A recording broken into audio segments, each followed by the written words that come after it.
رجوع کرنے اور صبر کرنے کا حکم دیتا ہے۔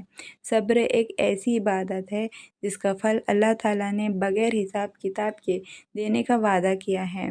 قرآن میں اللہ تعالیٰ فرماتا ہے، اور صبر کرنے والوں کو ان کا بدلہ بنا حساب کتاب کے دیا جائے گا۔ اور یہ سورہ الزمر آیت نمبر 10 میں ہے۔ یہ آیت بتاتی ہے کہ صبر کرنے والا انسان اللہ کے قریب ہوتا ہے اور اس کے لیے جنت میں بے حساب انعام ہے۔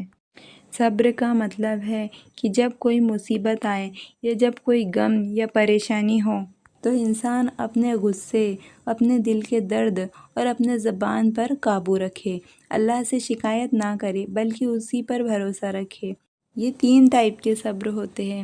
نمبر 1 جو ہے وہ عبادت پر صبر ہے، یعنی اللہ کے حکم کو ماننے میں صبر کرنا، نماز، روزہ، زکوٰۃ، حج جیسے فرض عمل میں صبر رکھنا۔ اور نمبر 2 آتے ہیں گناہوں سے بچنے کا صبر، جب نفس گناہ کی طرف کھینچے تب اپنے دل اور آنکھوں کو قابو میں رکھے۔ اور نمبر 3 ہے مصیبتوں اور آزمائشوں پر صبر، جب کوئی درد، بیماری، نقصان یا تکلیف آئے تو اللہ پر بھروسہ کرنا اور شکایت کبھی نہ کرنا۔ قرآن میں کئی جگہ صبر کرنے والوں کی تعریف کی گئی ہے۔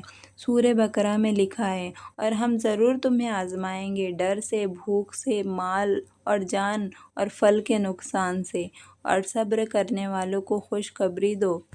اور سورہ آل عمران میں لکھا ہے، اے ایمان والو صبر کرو اور صبر میں ڈٹے رہو اور اللہ سے ڈرو تاکہ تم کامیاب ہو جاؤ۔ حدیث میں صبر کی اہمیت بتائی گئی ہے۔ حضرت محمد صلی اللہ علیہ وسلم نے صبر کے بارے میں فرمایا، مسلمان کو جو بھی تکلیف پہنچے، چاہے وہ بیمار ہو، غم ہو، پریشانی ہو، یہاں تک کہ اس کے پیر میں کانٹا بھی چبھے، تب اللہ اس کے گناہ معاف کر دیتا ہے۔ صبر ایک روشنی ہے، یعنی صبر کرنے والا اندھیرے میں بھی راستہ دیکھ لیتا ہے۔ تو دوستو چلیے میں آپ کو ایک واقعہ سناتی ہوں صبر کے اوپر ہی۔ حضرت ایوب علیہ السلام کی زندگی صبر کی سب سے بڑی مثال ہے۔ وہ سالوں تک بیماری میں رہے، مال اور اولاد چلی گئی، لیکن انہوں نے کبھی اللہ سے شکایت نہیں کی۔ پھر آخرکار اللہ نے ان کے صبر کے بدلے صحت، مال، اولاد سب واپس دے دیے۔ اور ایسے ہی دوسرا چھوٹا سا واقعہ بھی میں آپ کو سناتی ہوں۔ اسلام کی شروعاتی دور میں جب قریش کے لوگ انہیں ریگستان میں گرم پتھروں پر ڈالتے ہیں، کسے؟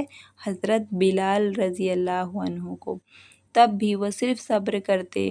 احد احد، اللہ ایک ہے، ان کا صبر ہی ان کی جیت بنا۔ اور ایک تیسرا چھوٹا سا واقعہ میں آپ کو سناتی